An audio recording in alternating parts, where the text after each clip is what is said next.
In this video, we will discuss how to start a profitable business with no money. We will, for the purposes of this video, assume that you know nothing about starting a business, let alone bootstrapping.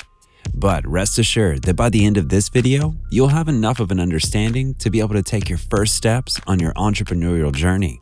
Be sure to listen carefully and even take notes, and stick around to the end, as this material is invaluable to anyone who's serious about success in 2022 and beyond.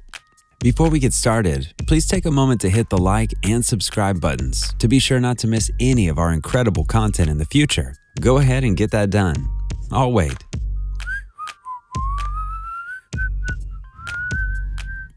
Okay, let's get into it. Creating and sustaining your own business isn't just a way to wealth. It's a way to pursue your life's dreams and find personal fulfillment. This path isn't an easy one, but it's one that all of history's greatest entrepreneurs had to follow. Though starting a business is easier if you have a vast reserve of cash, it is possible to build a successful business from the ground up with smarts, perseverance, and dedication, even if you aren't loaded. If you're prepared to work hard and learn from your failures, you have the once-in-a-lifetime chance of building a successful business you can proudly call your own. Getting started. Number 1. Keep your current job. By retaining a reliable source of income and starting your new business as a side business, you save yourself from the worry of not knowing how you'll pay your mortgage and from dealing with mountains of potential debt. However, you will have to work harder. Ideally, when your new business begins to pick up steam, you can gradually make the transition from a full-time employee at your old job to a consultant or part-time worker. Eventually, you can transfer to your own business full-time. Though in real life, this process often doesn't go quite as smoothly. It's almost always safer than dropping everything to pursue a dream that hasn't materialized yet. The first step is all the more important if you're supporting a family. Don't jeopardize your family's future by giving up your primary source of income to pursue a personal dream. Though it's harder to balance your side project with your day job and your family life, it's much safer.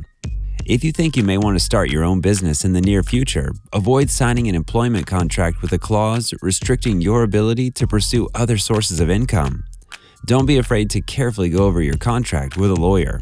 Number 2. Design a business plan. How will you make money? If you can't answer this question, you shouldn't start your own business. The purpose of any for-profit institution is to make money. Have a detailed plan for how to do this before you embark on your business venture. Try to answer the following questions. These are fairly fundamental and by no means exhaustive. How much will it cost you to provide your product or service to the customer? How much will you charge the customer for your product or service? How will you increase the volume of your business? In what ways will your business offer a better deal than your competitors? What kinds of people will you need to hire? Can the work be done without these people? Number 3. Do a competitive analysis. Who are your competitors? What do they charge for the product or service you're offering? Can you realistically provide this product or service at a higher level of quality or for a lower cost? If so, congratulations, you may be onto something. Research the market you're attempting to break into, as well as businesses that have and haven't found success in the market. Not all industries are equally easy to break into. Business research firm IBISW recommends certain industries to aspiring small business owners for their low entry cost and high growth potential. Among them are human resources and benefits administration, street vending, online auctioning and e-commerce, ethnic supermarkets, wine and spirit brewing, internet publishing, and more. Number 4. Research and test your ideas. Preparation and planning is vital before setting out on any business venture. If you can, look for opportunities to perform test runs. For instance, if you're thinking of opening a restaurant, first try cooking for a church or school fundraiser to see if you can handle the hectic atmosphere of a busy kitchen and to judge whether your food is well received. You may also want to try conducting a survey among potential customers to judge whether they would frequent your hypothetical business. Business plans are evolving documents. If the results of your research or testing contradict your current plans, don't be afraid to change your business plan or even start from scratch. Doing so can be frustrating, but it's far smarter than risking the failure of your business on an idea that won't fly. Number 5. Find opportunities to build skills cheaply. If you have an idea for a business, but you lack the skills or training to pursue it, get the training you need for as cheap as possible. Try to make deals with training institutions or companies to have train you in exchange for services rendered. Take on a paid internship or apprenticeship part-time. Look for opportunities to gain practical know-how from friends, family, and skilled acquaintances. You should maintain a source of income while you're doing this. If this means you need to stretch your training over a longer length of time, so be it. If you need to go back to school, apply for every scholarship and financial aid package you're eligible for. The paperwork can be time-consuming, but the results, in the form of money saved, are worth it. Number 6, make the most of your existing assets. When you're starting a new business from nothing, you should use the resources you already have at your disposal as much as you can. For instance, make your everyday car your company car. Turn your garage into a workshop. Some of today's biggest companies, most famously Apple and Facebook, began in humble places. Garages, basements, and dorm rooms, for instance. Don't be afraid to make the most of what you've got. If you have a home, use it as the initial site of your business rather than renting an office. This way, you'll save the money you would otherwise have spent on rent. For tax purposes, you may want to write off part of your home as a home office. Number 7, streamline your staffing plans. It's expensive to pay your staff, especially if you want to hire well-trained professionals. Initially, keep your staff as small as possible to minimize expenditures. The U.S. Small Business Administration, the SBA, recommends spending no more than about 50% of your profits on employee wages. If you can do all of the business's work without taxing yourself to exhaustion, do it alone initially. Otherwise, employ the smallest number of people necessary to do the job safely and professionally. As the business grows, you'll find a natural need to hire more people. Keep in mind that today, depending on where you live and the kinds of people you employ, you may be required to pay for an employee's medical insurance in addition to his or her salary base. Number 8, ask friends and/or family for a loan. When attempting to build a business from scratch, your creativity and hard work can take the place of a substantial amount of money. However, you may reach a point where you simply can't proceed without a little money. For instance, you may need a certain expensive piece of equipment which you do not own and can't borrow. Many small businesses find their feet with help from a kind relative or friend. Before you agree to a loan, however, make sure you specify the terms of the loan in writing, how long you'll have to pay the loan back, how big your payments will be, etc. It may be an especially good idea to have a clause specifying that if the business fails, you'll have an extra long time to pay back the loan or won't have to pay back the loan at all. Number 9, secure an official small business loan.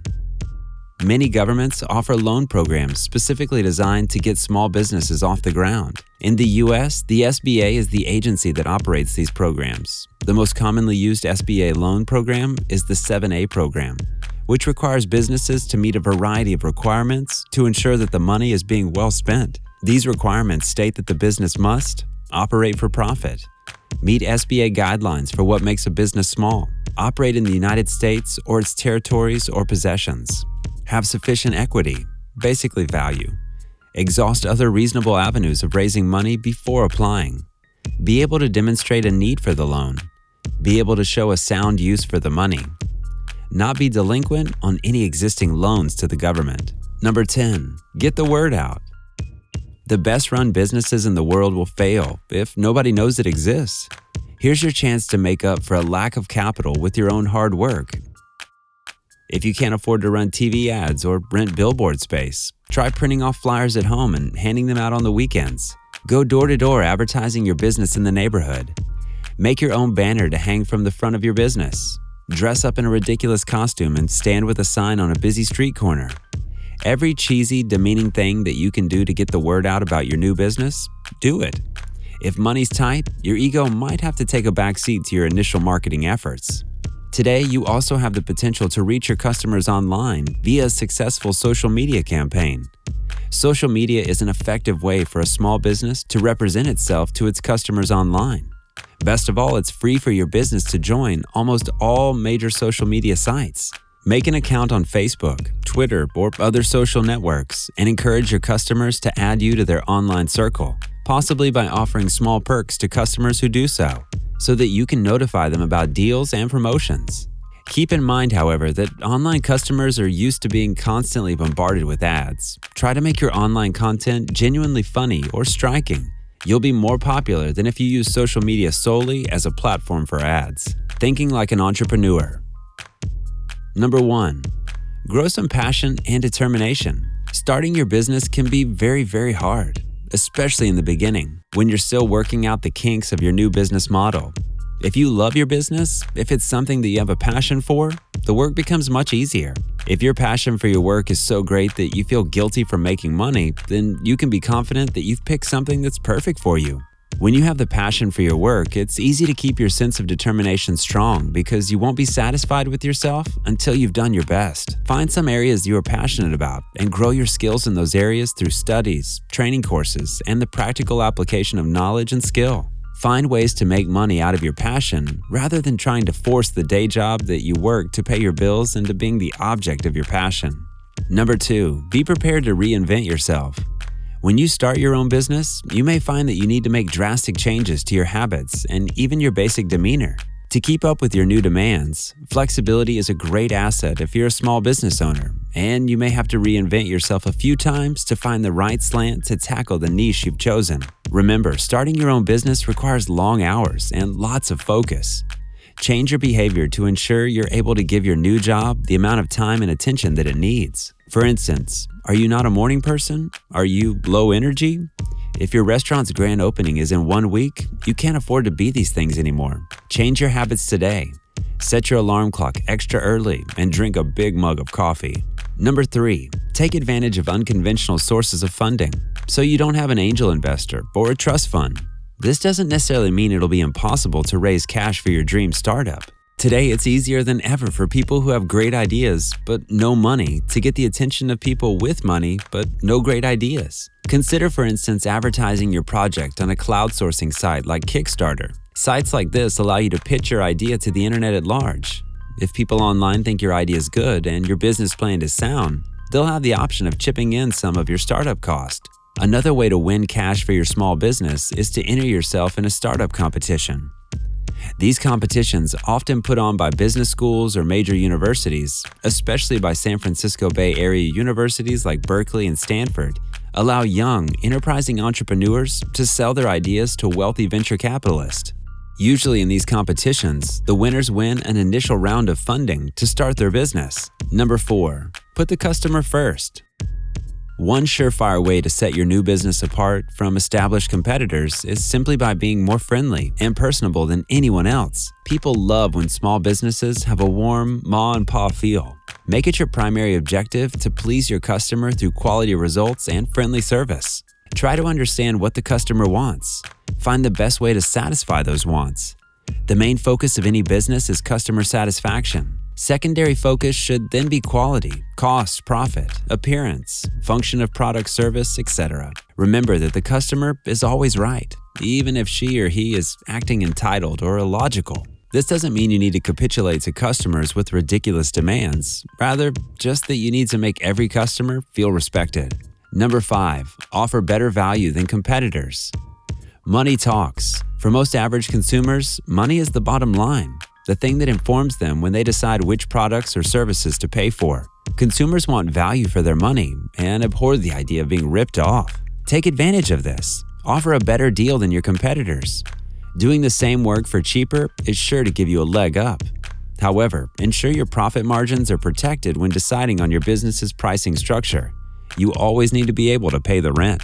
Make good on your promises and never be tempted to engage in false advertising, as it will ruin you and your business's reputation in no time. Number 6, let your creativity replace your money. Get your business back to basics. Initially, try to make sure your business is as lean as it can be.